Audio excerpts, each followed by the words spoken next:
네, 안녕하세요. 저는 뉴스원 부산경남본부 노경민 기자라고 합니다. 네, 기자라는 직업을 가장 잘 나타낼 수 있는 키워드가 무엇이 있을까 곰곰이 생각을 해봤습니다. 저는 능동성, 프로 불펠러, 그리고 가슴은 뜨겁되 머리는 차갑게를 뽑아봤습니다. 네, 첫 번째로 능동성입니다. 사실 키워드 중 가장 먼저 떠올랐던 것이 능동성이었습니다. 이 기자 일을 1년 정도 해보니까 매일매일 드는 생각이 능동적으로 움직이지 않으면 기자를 해선 안 되겠구나 라고 자주 느낍니다. 이 기자는 사실 다른 직업과는 많이 다르다고 생각합니다.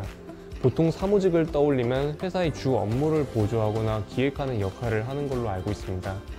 그런데 기자는 자신이 직접 일을 찾아서 방향을 이렇게 개척해 나가야 하는 직업입니다. 사람들이 잘 알지 못하는 문제점이나 이슈를 발굴해서 지금은 이런 문제와 이런 이슈가 있습니다라고 사람들에게 알려야 하는 게 바로 기자입니다. 적극적인 태도 없이 그저 시켜서 하는 일만 맡는다는 생각으로 기자를 하기에는 제가 볼 땐 좀 어려움이 많을 거라고 생각합니다. 네, 두 번째는 프로 불펠러를 꼽아봤습니다. 사실 이 단어는 그렇게 좋은 의미로 사용되는 단어는 아니죠. 매사에 불편함을 느껴 피곤한 사람을 뜻하는 단어인데도 제가 이것을 꼽은 이유는 기자이기 때문입니다.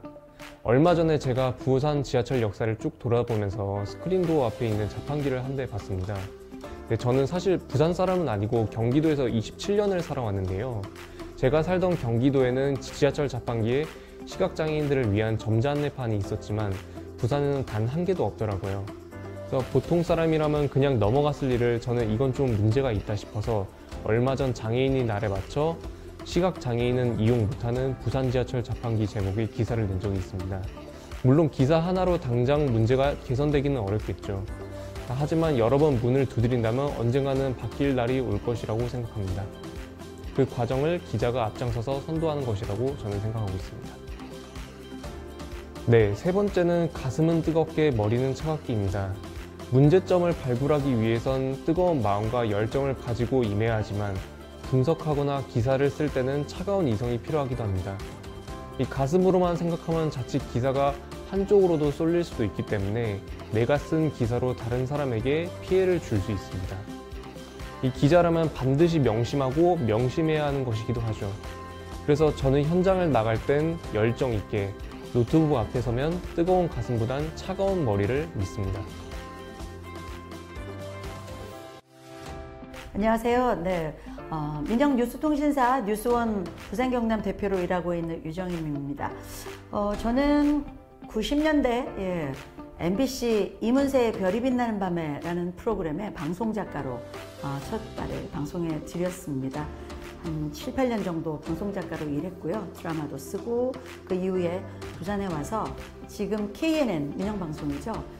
그전에 PSB 시절에 프로듀서로 입사를 해서 11년 정도 일을 했습니다. 다큐멘터리를 주로 제작했고요. 그 후에는 또 1년 동안 미국에 가서 애틀란타 라디오 코리아에서 일을 했고요. 1년 뒤에 돌아와서 부산 영어방송에서 제작국장으로 또 11년 일을 했습니다. 그리고 현재는 기자들과 함께 일하는 뉴스통신사에서 일을 하고 있습니다. 작가로도 일해봤고 프로듀서로 일하는 것이 훨씬 더 긴 경력이었는데요. 사회 이슈가 되는 여러 가지 다큐를 제작하는 것이 저의 주 업무가 됐었고요.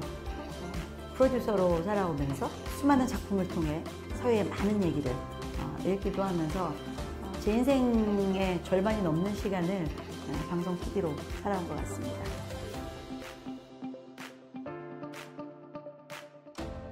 네, 뉴스원은 여러분들께서 잘 아시는 그 머니투데이, 머니투데이 TV, 그리고 뉴시스, 그리고 뉴스원 함께 계열사가 4개가 함께 있는 회사고요. 잘 아시는 AP통신이나 로이터통신처럼 뉴스 속보를 다루는 민영 뉴스 통신사입니다. 전국에 약 300명의 기자들이 활발하게 뉴스를 위해서 움직이고 있고요. 굉장히 젊은 기자들의 열정으로 움직입니다. 저는 부산 경남 취재본부의 대표를 맡고 있고요.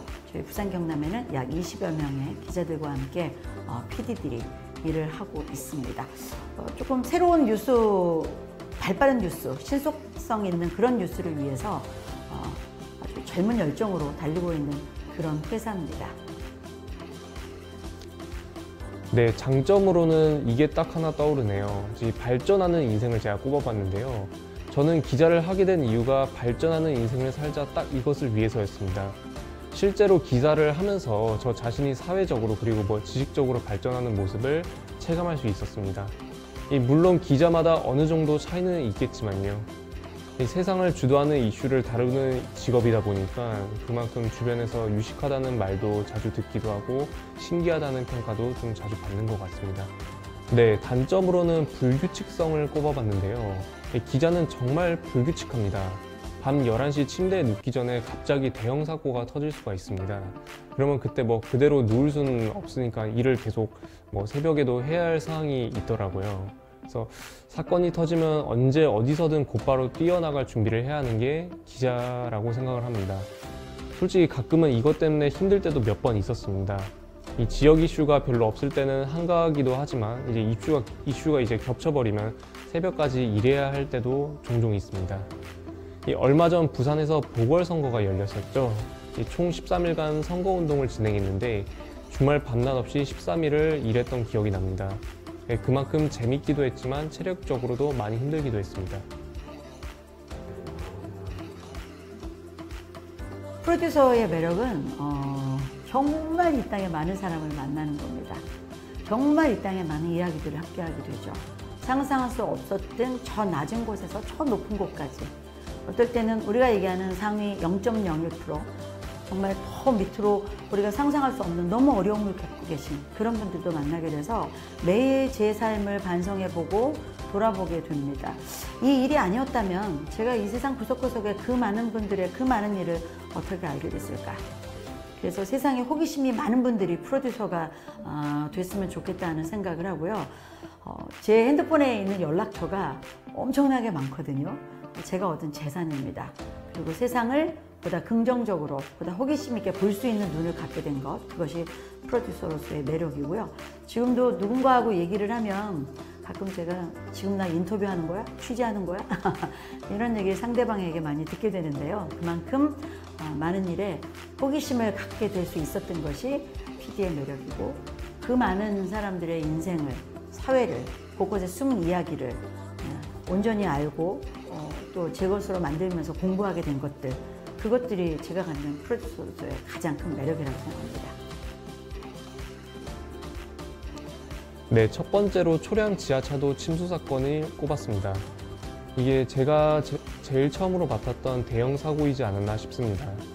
작년 7월 여름에 역대급 기록적인 폭우로 인해서 초량 지하차도를 지나던 3명이 숨지던 사건인데요. 그 다음날 곧바로 현장에서 달려가서 보니까 정말 분위기가 슬프기도 하고 많이 참혹하기도 했었습니다. 네, 두 번째로는 다대포 해수욕장 사건입니다. 작년 10월이었죠. 다대포 해수욕장에서 물놀이를 하다가 파도에 휩쓸려 중학생 2명이 숨진 사건이 있었습니다. 이 부산소방 119 구조대원들이 안전끈을 함께 잡은 채로 바다 한가운데에 수색 작업을 하기 위해 준비하고 있는 모습을 확인할 수 있습니다. 네, 마지막으로는 부산역 풍물거리 포장마차촌 화재 사건입니다. 얼마 전에 발생한 일이기도 한데요. 이 부산역 바로 옆에 보시면은 풍물거리라고 포장마차촌이 하나 있습니다. 거기서 새벽에 한 동 빼고 12동 포장마차가 불에 몽땅 탄 사건인데요. 현장에 직접 찾아가서 상인분들하고 이야기를 나눠보니까 기존에 나왔던 기사에서 나온 내용하고 좀 다른 점도 있었고, 새로 알게 된 정보도 꽤 있었던 걸로 기억하고 있습니다. 청소년기에 참 여러분들 너무 많이 힘드시죠?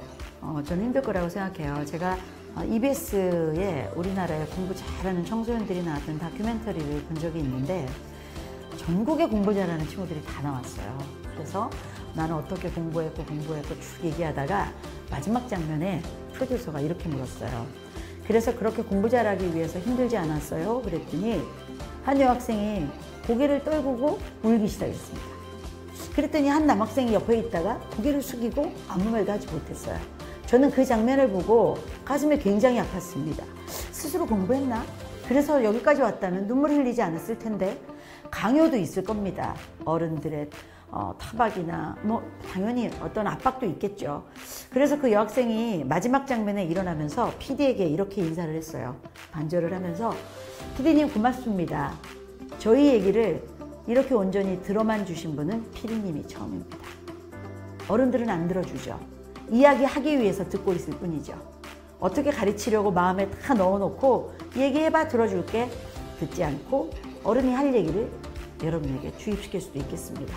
그런데 세월이 지나고 보면 저도 엄마가 되고 보니까 그럴 수밖에 없었던 참 용서를 빌고 싶은 그런 부분이 참 많이 있습니다. 정답은 없지만 그럴 시기에 놓여진 여러분들의 갈등과 고민은 저도 겪었었던 그 누구도 겪었던 그 시절의 고민이라고 생각합니다. 많이 고민하고요.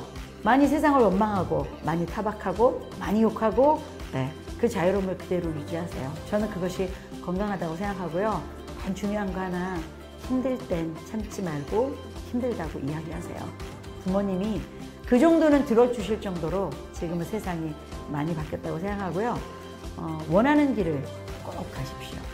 몇 년 전에 제가 북한에 관계된 다큐멘터리를 하기 위해서 중국 단동에 가서 뜻하지 않게 북한 군사들하고 대치하는 장면에 놓였습니다. 그때 북한 병사들이 제 눈앞에 딱 나타났을 때 순간 이렇게 죽을 수도 있구나 라고 생각했는데 그 순간에 제 주머니에 있던 핸드폰을 제가 딱 눌러서 병사들의 음성을 녹음했어요. 그리고 큰 상을 받았어요. 그때 제가 느낀 건 내가 정말 내가 좋아하는 일을 하고 있구나. 그래서 죽음도 불사할 수 있구나. 좋아하는 일을 하십시오. 부모님이 아니고 사회가 아니고 여러분이 좋아하는 일을 하셔야 미래가 있습니다.